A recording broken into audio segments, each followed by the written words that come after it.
calmar las aguas, así anhela por ti, Señor, mi alma, oh mi alma.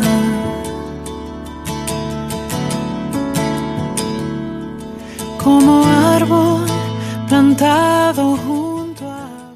A ver si es auténtica. Y como bien sabemos, los que hemos estado en las últimas 2 semanas, pues hemos estado viendo marcas, indicadores que no garantizan que nuestra fe sea una fe salvífica, una fe que realmente viene de parte de Dios, y por consiguiente hemos sido transformados por el poder de Dios a través de su Espíritu Santo. Y bueno, el día de hoy yo no quisiera recordar esas 2 marcas, sino que quisiera rápidamente entrar a esa tercer marca, que la llamaremos el conocimiento bíblico. El conocimiento bíblico no es una garantía, no es sinónimo de que en verdad hemos sido salvos, de que en verdad el Espíritu Santo mora en nosotros. Y quizás alguien pudiera decir, ¿qué quiere decir con eso de una manera más explícita? Bueno, el solo hecho de conocer las verdades de la palabra de Dios, como quién es Jesús, o lo que Jesús logró en la cruz del Calvario, a través de su muerte y su resurrección, inclusive tener un asentimiento mental de decir, sí, o sea, yo sí creo que Jesús existió, yo sí creo que murió por nuestros pecados. Todo eso no significa que nuestra fe sea salvífica. Y sobre todo hoy en día, porque vivimos en la era de la información, ¿verdad?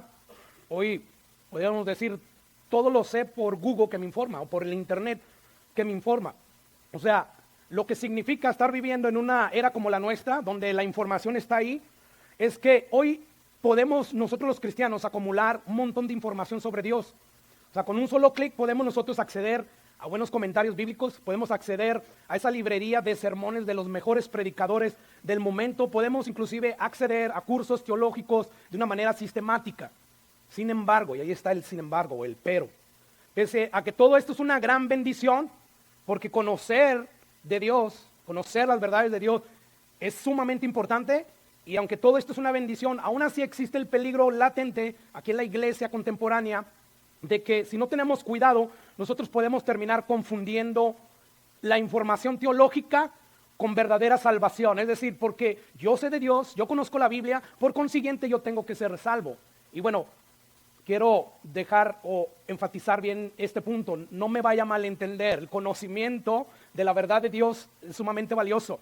Necesitamos conocer a Dios para nosotros podernos acercarnos a Él, porque Él ha establecido pautas, maneras en cómo nosotros los hombres pecadores podemos acercarnos a un Dios 3 veces santo, perfectamente santo. Entonces necesitamos el conocimiento.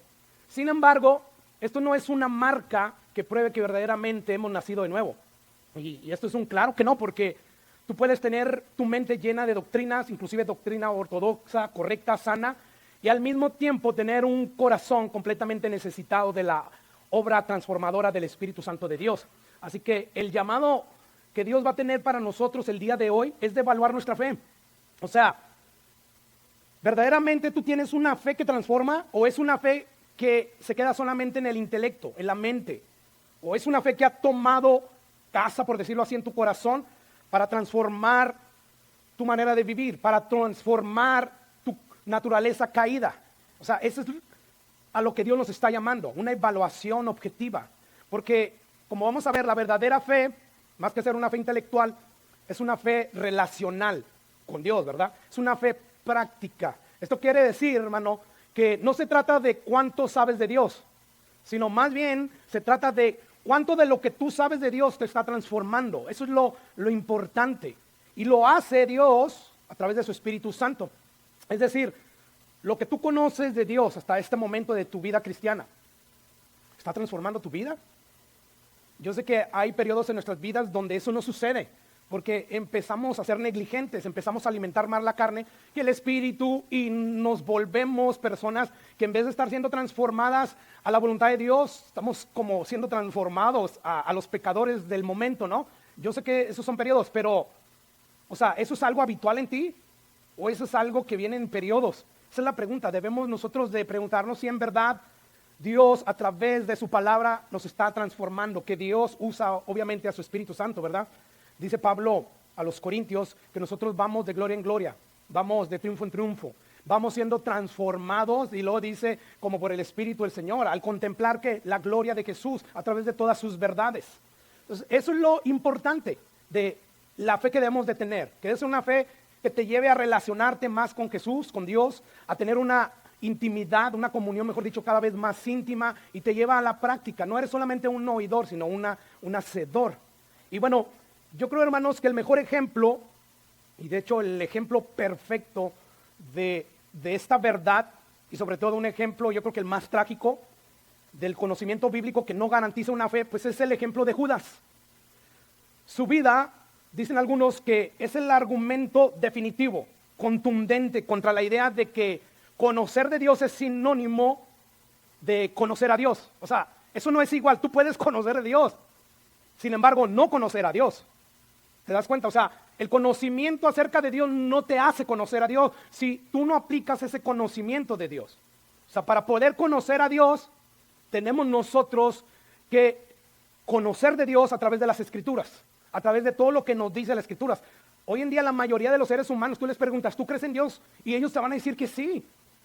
O sea, nadie te va a decir, o la mayoría no te van a decir, hay uno que otro ateo, pero la mayoría de las personas con las que tú convives van a decir que sí creen en Dios, pero ellos creen en Dios a su manera, conforme a lo que ellos perciben que es Dios, conforme a las costumbres de sus padres, a la religión de ellos y cosas como esa. Pero cuando tú evalúas el Dios de ellos y lo comparas con el Dios revelado en la Biblia, yo no digo con mi Dios, con el Dios revelado en la Biblia, es cuando te das cuenta que no son el mismo Dios. Entonces, para nosotros conocer a Dios, que conocer a Dios en la Biblia es tener intimidad con Él. ¿Recuerdas a Jesús que en aquel día les va a decir a un montón de personas que creían que eran salvos, le va a decir, apartados de mí, hacedores de maldad? Nunca los conocí, o sea, nunca intimé con ellos. Entonces, conocer a Dios se requiere primeramente saber de Dios y ver qué es lo que Dios estipula para poderme yo acercar a Él.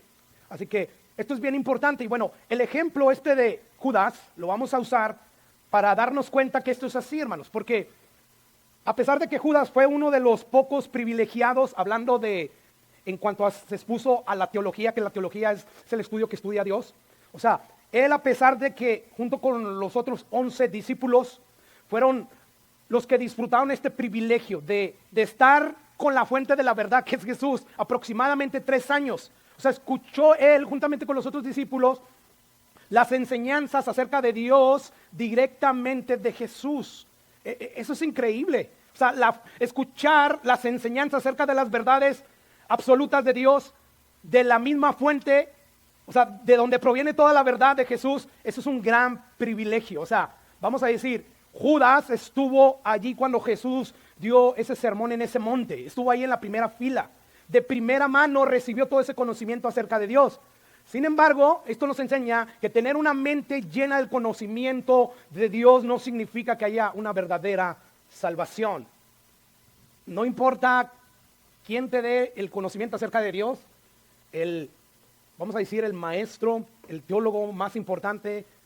Aún así, si tú no aplicas el conocimiento que estás adquiriendo acerca de Dios, tú no vas a poder llegar a conocer a Dios. Y bueno, Judas, pese a todo el conocimiento que él adquirió de esa fuente de verdad que es Jesús, él aún así, por elección propia, no porque Dios así lo había determinado, y él dijo, te confiné a que tú fueras Judas y me traicionaras. No, o sea, Dios sabía que todo eso iba a pasar y estaba dentro de los planes de Dios, pero él de una manera soberana y de una manera que no podemos explicar, él no alteró la voluntad de Judas.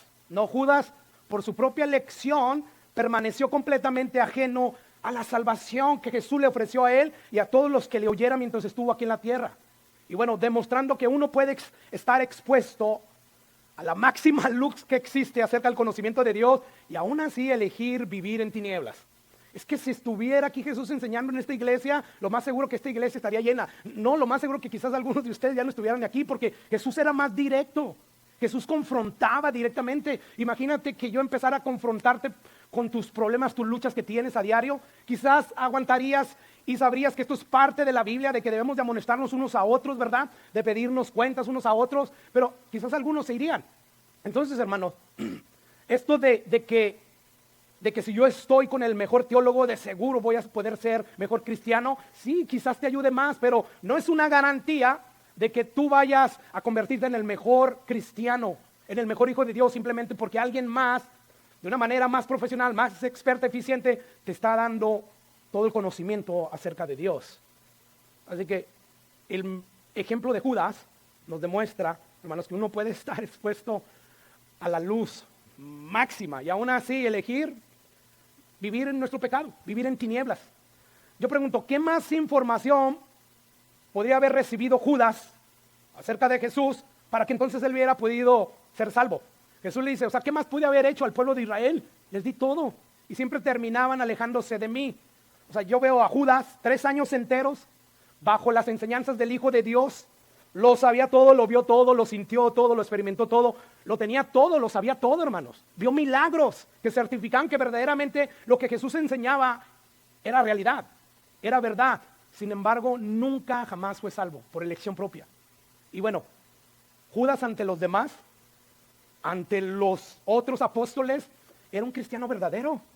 O sea, su fachada superficial de verdadero cristiano era tan convincente que incluso en la última cena, después de 3 años, casi, ya Jesús está a punto de despedirse totalmente de ellos, y aún en esa última cena, el comportarse de él era tan convincente para los otros discípulos, que cuando Jesús anuncia que dentro de ellos hay un traidor, ¿qué empezaron a hacer los discípulos? Empezaron a mirarse unos a otros, dudando de quién está hablando, ¿cómo que entre nosotros hay un traidor? Escucha lo que dice Juan 13, versículo 21 en adelante. Habiendo dicho Jesús esto, se conmovió en su espíritu y declaró y dijo, de cierto les digo, que uno de vosotros me va a entregar. Y sigue diciendo el versículo 22. Entonces los discípulos se miraban unos a otros. Wow. O sea, ellos, pese a que Judas estaba ahí con ellos por 3 años, ni uno de ellos dudó que él iba a terminar siendo un ladrón. Hasta que Jesús lo revela. Porque delante de Jesús, ¿quién se puede escapar, hermanos? No hay imitación que pueda pasar delante del lente, del escrutinio de Jesús. Jesús todo lo sabe. Lo más profundo de nuestro corazón, las intenciones de nuestros corazones, Él todo lo sabe. Entonces ahí vemos que los discípulos se están mirando unos a otros, dudando de quién hablaba. Y uno de los discípulos de Jesús, a cual amaba Jesús, dice que estaba recostado al lado del pecho de Jesús. A Simón Pedro le hace señas y dice, pregúntale quién es. ¿Y qué le responde Jesús? Entonces, recostando él, cerca del pecho de Jesús, le dijo, Señor, ¿quién es? ¿Quién es él? ¿Te das cuenta? Era un buen actor, Judas. Él pasó desapercibido delante de los 12 discípulos. Nadie sospechó que Judas no era un verdadero cristiano. Estaba lleno de las enseñanzas de Jesús, pero no era salvo por voluntad propia. O sea, él no quiso verdaderamente venir a Jesús. Tenía todo el conocimiento como muchas personas, pero él aún así no quiso venir a él. Así que este pasaje, hermanos, nos demuestra que dentro de la viña del Señor pueden haber personas que se saben la Biblia al derecho y al revés y aún así estar perdidos. Aún así ellos necesitan de una conversión. Porque todavía cuando Jesús les dice a ellos que quien va a mojar o quien va a tomar del pan que él va a mojar en el vino, en el agua, ese es el que lo va a traicionar, refiriéndose a Judas, ellos todavía no entienden lo que Jesús está diciendo. Escucha lo que dice el versículo, que no lo tengo, pero te lo voy a leer, el versículo 28 de ese mismo pasaje. Ahí está, dice, pero ninguno de los que estaban en la mesa entendió por qué le dijo esto. O sea, ¿por qué él le dijo que el que le diera el pan mojado, ese era y se lo dio a Judas? Pero ahí están el resto de los discípulos y no entienden qué es lo que está diciendo Jesús, porque ¿cómo va a ser Judas? Si él es muy honesto, si él es un buen cristiano, él es el tesorero de Jesucristo mismo. Pues no lo entienden y sigue diciendo el 29, dice, algunos pensaban, puesto que Judas tenía la bolsa, era el tesorero, que Jesús le decía, pues compra lo que necesitamos para la fiesta, y otros decían, no, pues está diciendo que le dé algo a los pobres. Pero ninguno de ellos, o sea, entiende que Jesús está diciendo, él es el traidor, porque ellos piensan que es un cristiano. Porque la fachada de la gente en lo exterior puede engañarnos a nosotros, pero no a Jesús. Jesús inmediatamente, después de que llegó el tiempo de desenmascararlo, lo hizo. Reveló quién verdaderamente era Judas, cuál era su condición espiritual actual. Entonces, del ejemplo de Judas, aprendemos que una persona puede estar muy cerca de Jesús y puede tener la mente llena de conocimiento y todas esas cosas, y aún así estar perdida y condenada para siempre, como le sucedió a Judas. Porque yo creo que nadie, y digo Pilato, yo sé que estuvo cerca de la verdad, pero no tan cerca como lo estuvo Judas. Nadie estuvo más cerca de Cristo que el mismo Judas. Y hoy está en el infierno. Porque a diferencia de Pedro, que también metía la pata, negó al Señor, Pedro regresa. Y eso porque Jesús regresa por él. Pero Pedro no está buscando asesinarse, suicidarse, quitarse la vida por remordimiento. No, Pedro en arrepentimiento regresa. Y Judas no hizo eso. Así que sabemos que lo más seguro es que él está en el infierno. Solo porque voluntariamente decidió hacer con el conocimiento de Dios, hacer con él como si no existiera, como si no valiera la pena aplicarlo a nuestras vidas. Y bueno, vemos pues que Judas conocía las verdades de Dios, pero no era cristiano. Se hacía pasar por un cristiano verdadero. Y él era muy bueno en fingir ser cristiano. Nadie, ni siquiera los 12 llegó a sospechar que él no era un cristiano, excepto Dios. Y cómo no, si Dios conoce todo, ¿verdad? Lo más profundo de nuestro corazón. Entonces, hasta ese momento, después de 3 años, Jesús, yo creo que porque sabía cuándo iba a revelar el pecado de Judas, él lo mantuvo en secreto. Y la hipocresía de Judas, Jesús la conocía. De hecho, Jesús le lavó los pies en esa cena a Judas, sabiendo que lo iba a traicionar. Eso te habla del amor de Jesús por los pecadores. Sin embargo, Judas rechazó ese amor que Jesús le mostró a través de todo su ministerio, no solamente en ese momento. Y bueno, la Biblia nos dice, hermanos, que en el día final Jesús va a revelar la condición espiritual de cada uno de nosotros. Si en verdad es una condición que ya la cambió el Señor a través de su Espíritu Santo, o es una condición espiritual muerta. Y bueno, pese a que nosotros lleguemos allá argumentando, es que yo sé quién eres tú, eres mi Señor, mi Salvador, canté muchas canciones para la gloria tuya, pese a que vengamos con ese argumento de que conocíamos acerca de la verdad, aún Jesús puede decirnos, apartados de mí, hacedores de maldad, nunca los conocí. Entonces, una vez más, vemos que el mero conocimiento acerca de Dios no es sinónimo para nada de salvación verdadera, de conversión verdadera. Así que saber quién es Jesús, qué logró en la cruz, asentir mentalmente con la verdad sin rechazarla, eso no significa o no prueba que verdaderamente somos salvos. Mire, para respaldar que el conocimiento intelectual nos salva, vamos a ver 3 pasajes en específico. El primero lo he estado mencionando, Santiago capítulo 2, versículo 19, y lo he estado mencionando a través de la serie. Escucha lo que dice ahí. Dice Santiago, ¿tú crees que Dios es uno? Y bien haces que creas que Dios es uno. Sin embargo, también los demonios creen y tiemblan. Bueno, ¿qué nos están diciendo o qué nos está diciendo Santiago a través de este versículo 19? Que los demonios tienen un conocimiento acerca de Dios perfecto. ¿Y cómo no? O sea, ellos saben que fueron arrojados, que fueron sacados del trono de Dios por su rebelión. Ellos saben que ya Dios también ha establecido un día en que los va a encerrar en el infierno por los siglos de los siglos. Para ellos fue creado el infierno. Entonces ellos tienen ese conocimiento acerca de Dios. Ellos reconocen la existencia, la realidad de Dios, conocen sobre todo quién es Jesús. Sin embargo, pese a todo el reconocimiento acerca de Dios por parte de los demonios, todo esto solamente les produce terror. No produce arrepentimiento en ellos, obediencia en ellos, no hay transformación. Y según Santiago, la fe que salva se demuestra a través de las obras. O sea, no obramos para ser salvos, sino que obramos precisamente porque ya fuimos salvos y el Espíritu Santo produce en nosotros el querer como el hacer. Es por eso que somos salvos. Y Santiago está diciendo ahí, la fe que verdaderamente salva se demuestra a través de obras, a través de acciones, a través del amor que tú sientes al prójimo, a tus enemigos, porque parte del fruto del Espíritu Santo es amor. Y amor a aquellos que te hacen cosas, porque ¿qué crédito tienes tú que amas a los que te aman? O sea, cualquiera puede hacer eso. O sea, yo me llevo bien de repente contigo, pero nada más es cuestión de tiempo a que yo te ofenda para que entonces ya esa relación se rompa. Y esto pasa en los matrimonios, ¿verdad? O sea, el cónyuge más cercano a ti es si estás casado, o mejor dicho, el prójimo más cercano a ti, si estás casado, ¿quién es? Tu cónyuge, ¿verdad? Y dentro de esa relación conyugal hay problemas. Y es ahí donde nosotros debemos demostrar verdaderamente, yo sé que no de una manera perfecta, pero sí de una manera sincera, de una manera donde tú quieres agradar a Dios. Entonces, Santiago nos está diciendo ahí eso. Esa fe salvífica se demuestra al obedecer a Dios. Es evidenciada a través de una transformación real y no solo información en la mente. Entonces aquí Santiago de una manera implícita nos está hablando de la diferencia principal que hay entre la fe intelectual, o sea, solo aquí en la mente yo creo en Dios, y la fe salvífica. Y nos dice que la fe intelectual se queda solo en la mente, mientras que la fe que salva, esa transforma el corazón, produce una vida cambiada para la gloria de Dios. Porque una vez más el Espíritu Santo está allí. O sea, una fe intelectual no consiste solamente en tener conocimiento de la Biblia y se sabe de memoria los libros de la Biblia y todo esto.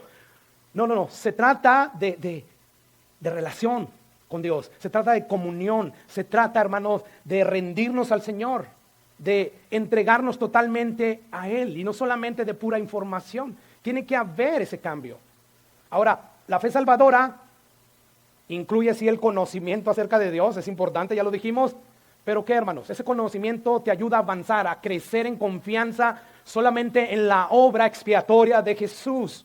Mire, yo cuando empecé mi cristianismo, por la mala doctrina que me daban, aunque me dieron el evangelio bíblico y eso me salvó, yo creía que la salvación se perdía, yo creía que era por mi mérito y tenía que esforzarme, y yo no crecía en esa madurez de que mi salvación dependía totalmente de lo que Jesús hizo en la cruz del Calvario. Sin embargo, debido al conocimiento, porque me empecé a exponer cada vez más y más a la Biblia, sobre todo cuando Dios me llama a pastorear, pues ese conocimiento me fue transformando. Y ahora mi confianza, como nunca antes, está totalmente en la obra expiatoria de Jesús. Solamente por lo que Jesús hizo en la cruz del Calvario, que tú y yo vamos a ser salvos de la ira de Dios. Entonces esto lleva a cualquier cristiano a arrepentirse cuando peca. ¿Recuerdas a Jesús? Cuando oren, sí, pidan que el nombre del Señor sea santificado, pidan que su reino siga siendo establecido, su voluntad perfecta que se hace en el cielo se haga aquí en la tierra, y sí, pidan que les dé el pan de cada día, pero díganle también: Padre, perdónanos, como también nosotros perdonamos. Esto debe ser siempre. El cristiano más santo peca. Estudie la carta del apóstol Pablo, Romanos, específicamente el capítulo 6 y 7, y ahí Pablo le abre su corazón. Después de ser cristianos por tantos años, todavía dice: miserable de mí, yo sé que el pecado está en mí, porque no hemos sido totalmente transformados. El Espíritu Santo está allí, pero va a llegar un momento en que Dios nos va a dar un cuerpo glorificado, con un corazón ya ahora sí perfecto, y hasta ese día nosotros vamos a seguir vamos a seguir peleando con el pecado. Así que nosotros necesitamos arrepentirnos, y cuando tú empiezas a crecer en el conocimiento de Dios, el Espíritu Santo está ahí, Él te está hablando directamente y te dice: tienes que arrepentirte de este pecado, y tú reconoces tu propio pecado y empiezas a ver la necesidad de un Salvador, de sálvame, y sobre todo los pecadores que nunca han venido en arrepentimiento y fe a Jesús. Y bueno, y por ello es que uno está dispuesto a dejar todo con tal de tener la comunión íntima con Dios. Ahora, el siguiente pasaje que también respalda que el conocimiento intelectual acerca de la Biblia no salva es el pasaje de Juan capítulo 5, versículos 39 y 40. Aquí Jesús le está diciendo a muchos judíos, sobre todo líderes religiosos, escribas, fariseos, y les dice: ustedes escudriñan las escrituras, rigurosamente estudian las escrituras, son bien sistemáticos, se saben toda la Biblia. Y lo dice porque a ustedes les parece que en ellas tienen la vida eterna. Ahí está la razón por qué ellos escudriñaban las escrituras, porque al hacerlo yo tengo vida eterna. Y dice: y ellas son las que dan testimonio de mí. Wow. O sea, aquí tenemos a un grupo de judíos que creían que eran salvos por el hecho de escudriñar la Biblia como tú y yo no lo hacemos. Y se sabían la Biblia al derecho y al revés. Y Jesús reconoce eso. Yo reconozco que ustedes son muy esmerados a estudiar la Biblia de una manera rigurosa. Sin embargo, hermanos, no había relación con Jesús. No lo aceptaron como el Mesías. Y Jesús dice: las escrituras, el punto principal de las escrituras es que vean que ustedes son pecadores y que en mí hay salvación, hay perdón de pecado. O sea, ellas dan testimonio de mí, ellas hablan acerca de mí. Y bueno, estas personas, por su falta de fe, ¿qué fue lo que hicieron? Rechazaron totalmente las enseñanzas de Jesús, pese a que ellos se memorizaban la Biblia, la leían. Y esto en sí mismo no era el problema radicaba en que creían que por el simple hecho, el simple acto de leer y acumular información, pues eso les iba a otorgar vida eterna. Y Jesús les dice lo equivocado que estaban. Sabemos por lo que dice Pablo en Romanos que la Biblia fue diseñada como un mapa, ¿verdad?, que dirige a las personas a Cristo. La Biblia es nuestro ayo, sobre todo la ley, que nos lleva a Jesucristo. Cuando te dice: no has podido cumplir la ley, por lo tanto Dios va a castigarte, porque la paga del pecado es muerte. Por lo tanto, yo te recomiendo que vayas a Jesucristo. Él es el Salvador del mundo. Entonces, este es el problema en solamente saber acerca de Dios, hermanos. Y la cosa es que estos no querían venir a Jesús. Dice: y no quieren venir ustedes a mí para que tengan vida eterna. Entonces, escudriñen la Biblia, y la Biblia da testimonio de mí. Y pese a que el conocimiento que ustedes tienen, que los convencen que yo soy el Mesías, por todos los milagros que ya hice, ellos acreditan que vengo de Dios, que soy el Mesías, aún así ustedes no quieren venir a mí para que tengan vida. Estos judíos, ante los ojos de los demás judíos, ellos eran salvos, enseñan la ley, tienen un vasto conocimiento de Dios. Sin embargo, ellos estaban perdidos. Ahora, este pasaje también nos muestra que el problema de los líderes religiosos, una vez más, no era la falta de información, ahí la tenían. Entonces, ellos voluntariamente estaban resistiendo venir a Jesús.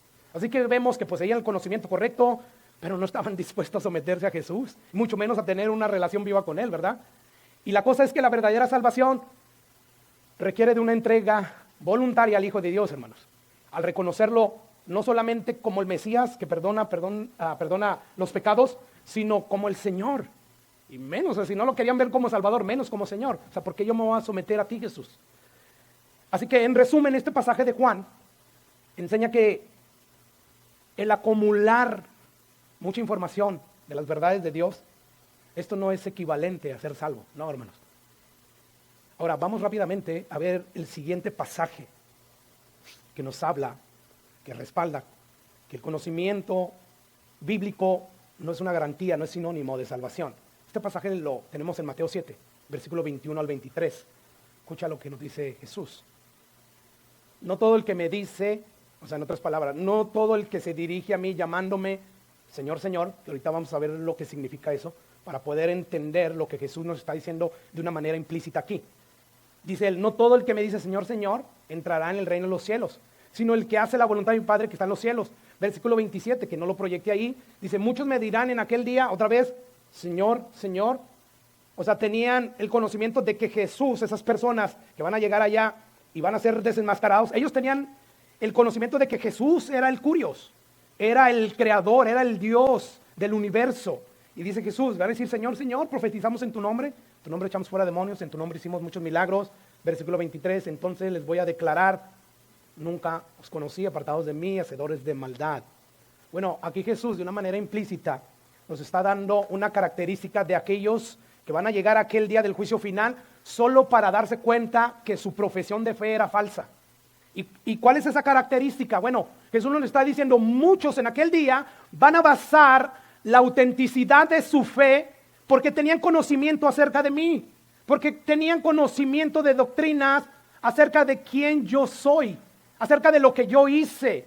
O sea, en otras palabras, Jesús nos afirma en este pasaje que muchos van a basar la seguridad de su salvación en un conocimiento correcto de Jesús, al cual, como estamos viendo, Jesús de una manera tajante les va a decir, eso no es suficiente para hacerlos merecedores de heredar el reino de los cielos. Entonces yo veo que estos versículos son claros. Ahí van a haber hombres y mujeres que llamaban a Cristo Señor. Y esto nos deja concluir que ellos no consideraban a Jesús como un simple maestro, hermanos, como un simple hombre bueno. No. Ellos confesaron con su boca mientras estuvieron aquí en este mundo que Jesús era el Señor. Y esto nos enseña que ellos eran veraces en lo que estaban afirmando, eran correctos. Su confesión de fe, o sea, era veraz. Es verdad, Jesús es el Señor de señores. Él es el creador de todo lo que existe. Sin embargo, esa confesión era nada más de labios hacia afuera. Ahora, la pregunta es, ¿qué significa confesar que Jesús es el Señor? ¿Acaso quiere decir, yo confieso que tú eres mi Señor, pero sigo siendo yo mi propio amo de mi vida y hago lo que quiero? Porque es lo que muchos hacen, hablando de los falsos. Y Jesús les dijo en una ocasión, ¿por qué me dicen Señor, Señor y no hacen lo que les digo? Ahora es obvio que el pecador no redimido, no transformado, donde no habita el Espíritu Santo, pueda obedecer lo que Jesús le dice. No, él tiene primeramente que recibir un nuevo corazón para que entonces pueda obedecer a su maestro, ¿verdad? Entonces, ¿qué quiere decir esto de confesar que Jesús es el Señor? Bueno, no quiere decir que yo lo canto y a todos se lo puedo decir que Jesús es mi Señor. Puedo salir en la calle con un ¿cómo se dice? Un estandarte, un banderín, decir que Jesús es mi Señor y aún así, hermanos, no ser salvo, no tener al Espíritu Santo. Pero ¿qué significa confesar a Jesús como Señor? Mire, para poder comprender el alcance de lo que tiene esta palabra Señor, vamos a detenernos un momento para considerar lo que Señor significa, que es la palabra griega kurios. Pero esta palabra griega kurios Esta palabra la traducieron así los casi 72 sabios que por primera vez traducieron el Antiguo Testamento del hebreo al griego, la Septuaginta. Aproximadamente 2000 años antes de que Jesús apareciera, esto sucedió. Bueno, cuando estas personas estaban traduciendo el Antiguo Testamento, cada vez que miraban Jehová, ellos ponían kurios, que es la palabra griega que significa Señor. O sea, ¿qué es lo que está detrás de esa palabra Señor? Porque cada vez que miraban palabras como Jehová, Adonai, Elohim, Yahvé, ellos ponían kurios. O sea, tú ya agarras el Antiguo Testamento en versión Septuaginta y tú vas a ver que en la Biblia hebrea donde decía Jehová, Elohim, Adonai, ellos ponían kurios. Tú vas a encontrar que dice kurios. ¿Qué quiere decir esto? Esto es muy importante porque sabemos que todas estas palabras hebreas hablan de que Dios es el dueño de todo lo que existe. Él es el legítimo amo de todo lo creado y además Él es soberano. Mira, por ejemplo, Génesis, capítulo 2, versículo 4. Dice ahí, estos son los orígenes de los cielos y la tierra cuando fueron creados el día que Jehová, o sea, esa es la traducción hebrea, ¿verdad? El día que Jehová. En la Septuaginta, que es griega, tú vas a encontrar que dice ahí kurios en Jehová. O sea, ahí diría el día en que kurios hizo la tierra y los cielos. Entonces, esto habla de ser el dueño legítimo, el rey soberano de todo lo creado. Quiere decir, hermanos, que todas esas personas que van a llegar en aquel día, Señor, Señor, miraban hacia Jesús. Tú eres el creador de todo lo que existe, tú eres el soberano, tú eres el kurios, tú eres mi amo. Y Jesús les va a decir, apartados de mí, porque eso no era así. Tú mirabas mi palabra y no me obedecías. Pero aún así me llamabas, ¿qué? Señor, ¿verdad? O sea, yo no sé si te estás dando cuenta. Todas esas personas reconocían que Jesús era Dios mismo, en otras palabras. Que Él era el soberano. Ellos decían fuertemente, yo sé que tú eres el Señor de señores. Sin embargo, Jesús les va a decir, eso no era cierto. Yo no fui Señor de señores en sus vidas. Ustedes fueron sus propios señores. Hacían lo que les dictaba su corazón y no lo que dictaba mi palabra. ¿Te das cuenta? Por lo tanto, dice Jesús, en aquel día van a haber hombres y mujeres. No negaban la deidad de Cristo aquí en la tierra. No negaban que Cristo tenía todo el derecho de reinar sobre todo. No. O sea, ellos asentían esas verdades, mas sin embargo no se sometían a esas verdades. Y bueno, todo esto nos enseña que la doctrina que ellos tenían acerca de la deidad de Jesús, aunque era correcta, aunque era ortodoxa, aún así Cristo, Él mismo dice que les va a decir en aquel día, apartados de mí, hacedores de maldad, nunca los conocí. Esto nos enseña una vez más, hermano, claramente, que una persona puede asentir completamente de que va al cielo porque ella ya confesó a Jesús como su Señor. Y ahí dice la Biblia, pero no lo único que dice la Biblia. Hay que serlo de corazón, dispuesto totalmente a divorciarse de la vida del pecado. Eso es arrepentimiento. Sin arrepentimiento no hay salvación. O sea, sí te reconozco, sí te confieso y lo voy a demostrar que tú eres mi Señor con la disposición que voy a mostrar de volverme del pecado. Y si tiene el Espíritu Santo, eso se va a cumplir. O sea, Jesús le da el Espíritu Santo a aquellos que verdaderamente miran su condición pecadora y lloran. Bienaventurados los pobres en espíritu, que ven su quiebra total espiritual. Bienaventurados ellos porque van a clamarme a mí y yo como buen Salvador los voy a socorrer. Cuando ellos hacen eso, entonces Jesús envía su Espíritu Santo. Y su Espíritu Santo ya nos hace obedecerle a Él. ¿Te das cuenta? O sea, no se trata de hacer, sino de creer. Cuando tú crees en el Hijo de Dios, en su persona, en su muerte, lo que resulta a través de su muerte, perdón de pecados, cuando tú crees genuinamente en esto y estás dispuesto a dejar tu vida de pecado, es cuando Dios te salva. Si eso no está en la ecuación, según la Biblia, no hay salvación. Y Jesús aquí, de una manera implícita, nos va a decir que en aquel día van a llegar muchos y se van a llevar un gran chasco, porque Jesús los va a desenmascarar, va a revelar su verdadera condición como lo hizo con Judas en el momento que lo tuvo que hacer. Así que aquí hay una solemne advertencia, seria advertencia. Y es esa: no todo el que me dice Señor, Señor entrará en el reino de los cielos. Lo mismo que vimos en Santiago hace un momento, ¿verdad? Tú crees que Dios es uno, bien haces, tiemblan los demonios y creen ellos. Sin embargo, hermanos, el hecho de tener ese conocimiento de que Dios existe, de que Dios es real, no es suficiente. Deuteronomio 6:4 dice ahí: oye Israel, Jehová nuestro Dios, uno es. Y sí, amén, uno es en Cristo Jesús, en el Espíritu Santo, la Trinidad, creemos en ello, uno es. Sin embargo, tú puedes creer todas estas cosas y aún así no ser salvo, como los demonios. Ellos creían que Dios era el Dios verdadero, ¿verdad? Sin embargo, según Jesús, eso no es suficiente. No lo es, porque aún los demonios creen que hay un solo Dios. Y eso no significa que son salvos. No. Mire, ¿cuántas veces nosotros no hemos leído los evangelios acerca de que Jesús tuvo que confrontar muchas veces demonios? Por ejemplo, Lucas 8:28. Dice allí, este endemoniado al ver a Jesús lanzó un gran grito y postrándose a sus pies, porque reconocen que Jesús es el Señor de señores, dice ahí, exclamó a gran voz, ¿qué tienes conmigo, Jesús, Hijo del Dios Altísimo? Y luego, te ruego que no me atormentes, no me mandes ya al lago de fuego, no me tormentes. Pues ellos reconocen, ¿verdad?, que Jesús es real, que Jesús verdaderamente es el Señor de señores, y tiemblan. Ellos se aterrorizan. Sin embargo, esto no quiere decir que ellos pueden ser salvos, no, hermanos. Eso es lo que nos está diciendo Santiago. Y usted podría decir, pastor, entonces está diciendo que no es necesario confesar a Jesús como el Señor. Yo no estoy diciendo eso. No, de hecho, nadie va a entrar al reino del Dios sin confesar que Jesús es el Señor. O sea, todos los cristianos tienen que confesar que Jesús es el Señor. Pero ellos lo hacen ya por el resultado, porque Dios ya mandó ahí a su Espíritu Santo. Dijo Jesús, les conviene que yo me vaya porque va a venir el Consolador y Él va a convencer al mundo ¿de qué? De pecado, de que son pecadores, de que corre a Jesús. Los va a convencer de que no tienen justicia y por consiguiente hay un juicio, porque también los va a convencer de juicio. Entonces Dios convenciendo a través de su Espíritu Santo y Dios empieza a derramar. Entonces yo no estoy diciendo que no es necesario. No, sí, el verdadero cristiano empieza su cristianismo confesando que Jesús es el Señor. Pero el mero confesar que Jesús es el Señor, por sí solo no salva a nadie. Es lo que nos está diciendo la Biblia al final de cuentas. Entonces, hermanos, he aquí una tercera marca que no garantiza una auténtica fe salvífica. La pregunta ahora, para todos nosotros, es esta, hermanos. ¿Estás basando la seguridad de tu salvación y la de los demás, como la de tus hijos, en que tienen un gran conocimiento bíblico? Ellos van a la iglesia. Ellos tienen estudios bíblicos de jóvenes. Yo también me alimento.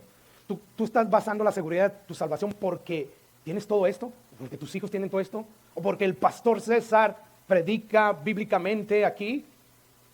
Bueno, hermanos, si tú estás basando eso, o sea, eso no te garantiza que eso va a ser así. Ya vimos a Jesús, ¿no? Ya vimos a Santiago, ya vimos el ejemplo de Judas.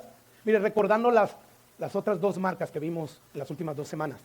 Bueno, estás basando la autenticidad de tu profesión de fe en un acontecimiento religioso del pasado. Es que yo fui bautizado, es que yo pasé al frente, hice la oración de fe. Estás basando tu garantía de que vas a heredar el reino de los cielos por tu buen comportamiento, como le vimos la semana pasada, o lo estás basando esa seguridad porque tienes un gran conocimiento de Dios. Bueno, según Jesús, nada de estas cosas, nada comprueba si eres verdaderamente salvo o no lo eres. ¿Por qué, hermanos? Porque nadie va a heredar el reino de los cielos por poseer todas estas cosas. O sea, son cosas que el cristiano va a experimentar, ¿verdad? Y bueno, según Jesús, la pregunta es, ¿qué es lo único que te va a garantizar ciertísimamente que tú vas a heredar el reino de los cielos? Vamos a regresar a Mateo 7, versículo 21. Dice allí, no todo el que me dice Señor, Señor entrará en el reino de los cielos, sino ¿quién? Sino el que hace la voluntad de mi Padre. Entonces, pastor, es por obra. Si tú lees ese versículo y muchos otros más que dan a entender que la salvación es por obra, aislado del resto de la Biblia, sí se va a entender así, pero no es por obras. Léete toda la carta de Pablo de Romanos, Gálatas. Te vas a dar cuenta que no es por obras, no lo es. Pero entonces, ¿por qué Jesús dice sino que el que hace la voluntad de su Padre? Bueno, obviamente Jesús no está diciendo que vamos a ser salvos por obras, porque entonces va a contradecir lo que el Espíritu de Jesús inspiró a Pablo a escribir, de que no es por obras para que nadie se gloríe, no, es únicamente por medio de la fe, es una gracia que Dios nos da. Entonces, hermanos, Jesús no está diciendo ahí que es por obras. Cuando Jesús afirma que solo el que hace la voluntad de su Padre que está en los cielos es el que va a heredar el reino de los cielos, está implicando ¿qué, hermanos? Bueno, está implicando que se le dio el mensaje del evangelio al pecador, él lo creyó, Dios lo reconcilia, lo redime, perdona sus pecados, pero no lo deja ahí, le da el Espíritu Santo. ¿Para qué? Para que entonces sí se cumpla el propósito de Dios, entonces me van a obedecer, entonces no se van a alejar de mí. Entonces, cuando habla de el que haga la voluntad de Dios, son esas personas que Jesús o que la Biblia promete que cuando Dios derramara de su Espíritu Santo, entonces los pecadores iban a obedecer a Dios, iban a hacer la voluntad de Dios. Entonces, ¿qué estamos diciendo? ¿Quiénes son los que verdaderamente tienen una garantía de que van a heredar el reino de los cielos? Aquellos hermanos que están creciendo en obediencia. No es una obediencia perfecta, pero sí es sincera y progresiva. Son esos. Es a la luz de ese tipo de marcas de evidencia que nosotros podemos darnos cuenta que verdaderamente nosotros tenemos una fe auténtica. Así que no es por obras, pero donde verdaderamente ha sido derramado el Espíritu Santo debido a su arrepentimiento verdadero y su fe genuina, allí hay obras, ahí hay obediencia, ahí hay una autenticidad de fe. Así que a la luz de lo que hemos visto, como predicador de Cristo, hermanos, es mi deber decirles que si tú nomás tienes conocimiento de Dios, no significa que tú conoces a Dios. Según lo que hemos visto, esto es lo que yo te tengo que decir, es lo que Dios te está diciendo a través de la predicación. Vamos a decir, si tú no tienes lucha con el pecado que cometes y no te sientes mal, más que cuando te cacharon en el pecado y te sientes mal por las repercusiones y no porque has ofendido a Dios, lo más seguro es que tú no tienes una fe auténtica. Lo más seguro es que tú no eres cristiano. Aunque profeses con tu boca que Jesús es el Señor, aunque digas yo leo la Biblia, aunque hayas participado en un montón de actividades religiosas, bautismo, el ir a hacer evangelismo, qué sé yo. Si verdaderamente no hay un cambio en tu vida, hermanos, lo más seguro es que no eres cristiano. Escucha lo que dice 1 de Juan, capítulo 2, versículo 3. Y en esto sabemos, este es Juan inspirado por el Espíritu Santo de Dios, el verdadero, el que creó todo lo que existe. Y él dice, en esto sabemos que nosotros le conocemos. O sea, tú quieres asegurarte de que en aquel día Jesús no te diga, apartado de mí, nunca te conocí. Yo quiero asegurarme de ello. Porque no quiero esperarme hasta aquel día, porque en aquel día ya no va a haber vuelta atrás. No, aquí Jesús está como Salvador, en aquel día va a estar ya como juez justo. Por eso tenemos que nosotros asegurarnos que lo conocemos, para que no nos diga, apartados de mí, nunca los conocí. Y bueno, Juan nos dice que sabemos que nosotros le conocemos, ¿cuándo? Cuando guardamos sus mandamientos. Entonces por obra, no es por obra. Él dice, nosotros sabemos que nosotros lo conocemos porque guardamos sus mandamientos. Esto quiere decir que verdaderamente sí creíste en Jesús y te perdonó y por consiguiente envió a su Espíritu Santo y por eso guarda sus mandamientos. Esa es la evidencia de que tú eres cristiano, de que el Espíritu Santo está allí. Y sigue diciendo, el que dice, como muchos cristianos hoy en día, yo le conozco, Él es mi Señor, y no guarda sus mandamientos, es mentiroso. Y la verdad no está en él. Profese lo que profese. Pero mira cómo le sirve a Dios con pasión. Puede estarle sirviendo, como dijo Jesús. Muchos van a decir, en tu nombre hicimos milagros, profetizamos en tu nombre. O sea, realizamos un montón de servicios religiosos para ti. Y eso no es suficiente. Puedes tú hacer todo eso. Y si tú no estás guardando sus mandamientos y por eso no hay transformación, significa que el Espíritu Santo no está en ti. Y si el Espíritu Santo de Dios no está en ti, significa que nunca fuiste salvo. Que hiciste una oración, si es que la hiciste, vacía, de labios hacia afuera, sin compromiso, sin la disposición de divorciarte de tu pecado. ¿Te das cuenta? Dice el versículo 6, el que dice que permanecen en él, debe de andar como él anduvo. Después de tus 5, 10, 15, 20, 30 años de cristianismo, ¿cada vez te pareces más a Jesús? O en vez de ir pareciéndote más a Jesús, te pareces más al diablo. Todo lo que es nacido de Dios vence al pecado. O sea, te das cuenta, es Dios. Yo sé que esto es fuerte y confrontador, pero es mejor que en estos momentos sea así y no en aquel día. Porque yo sigo creyendo, al igual que muchos de ustedes, que lo que está en la Biblia es verdadero y lo único que pudiera suceder es que esté malinterpretando todo esto. Pero, o sea, es tan claro, tan obvio, que esto no se presta a malinterpretar. Hay otras doctrinas que sí, pero esto no, es bien claro, hermanos. O sea que, aunque existe una probabilidad de que esté malinterpretando yo estos versículos, es una probabilidad mínima. Estamos hablando de .00000001, porque esto es bien claro. Y dentro de mí, yo desearía con todo mi corazón que lo que yo estoy lo que yo estoy diciendo aquí sea una malinterpretación para que entonces muchos de quien amo no terminen siendo parte de estos muchos que les va a decir Jesús, apartados de mí. Y para que muchos de aquellos que rechazan la oferta de Jesús a través del Evangelio, pues no terminen en una condenación eterna. Pero tal parece, como muchos otros cristianos del antaño, buenos cristianos, dieron sus vidas por esta verdad. Esto significa que esto debe de ser así, y por lo tanto debemos de tomar en serio las palabras de Jesús. ¿Sabes? Que justo después de que Jesús habla de esto, Él termina este sermón diciendo, ok, yo sé que aquí hay muchos que están escuchando mi palabra y van a salir aquí y se lo van a olvidar.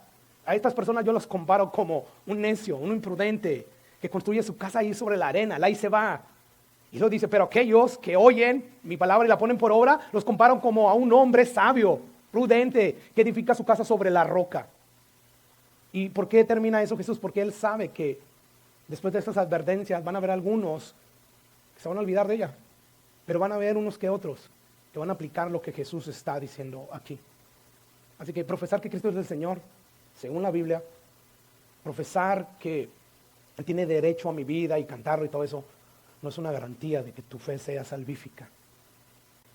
De hecho, la palabra maldad que aparece ahí en el griego, cuando dice apartados de mí, hacedores de maldad, esa es la palabra griega anomía, o sea, que significa sin ley. Se habla de contra la ley, anomía, de que no hay una ley. O sea, la maldad de estos hombres, de estas mujeres, que Jesús les va a decir, apartados de mí, no era que eran borrachos, eran ladrones, eran adúlteros. No. La maldad de estos hombres consistía en que despreciaron siempre la voluntad de Dios. Anomía, en contra de la ley de Dios. Yo estoy a favor de mi ley, de mi voluntad. Pese a que ellos decían, yo estoy sometido al señorío de Cristo, yo le sirvo. Y ahora Cristo aquí nos está diciendo, tú no cambias tu rumbo, vas a terminar en el infierno como ellos. Ahora, yo te pregunto, ya para cerrar, ¿es Jesús tu Señor? Y nota la pregunta, ¿es Jesús tu Señor? O sea, yo no estoy preguntando si tú crees que Jesús es Señor. No, es Jesús tu Señor. Si estuviera aquí Jesús y tú le dijeras, Señor, Señor, ¿qué te diría Jesús? ¿Por qué me dices Señor, Señor, si no haces lo que me pides? O te diría, ven, siervo mío. Esa es la pregunta. ¿Es Jesús tu Señor? ¿O crees que Él es tu Señor? Simplemente porque has hablado con tu boca. Si no hay obediencia, eres incapaz de servirle al Señor. O mejor dicho, si no hay transformación, si no está el Espíritu Santo en ti, es incapaz de obedecerle como Él quiere que le obedezcamos. El Espíritu Santo se nos da para que entonces, con ese nuevo corazón, podamos obedecerle.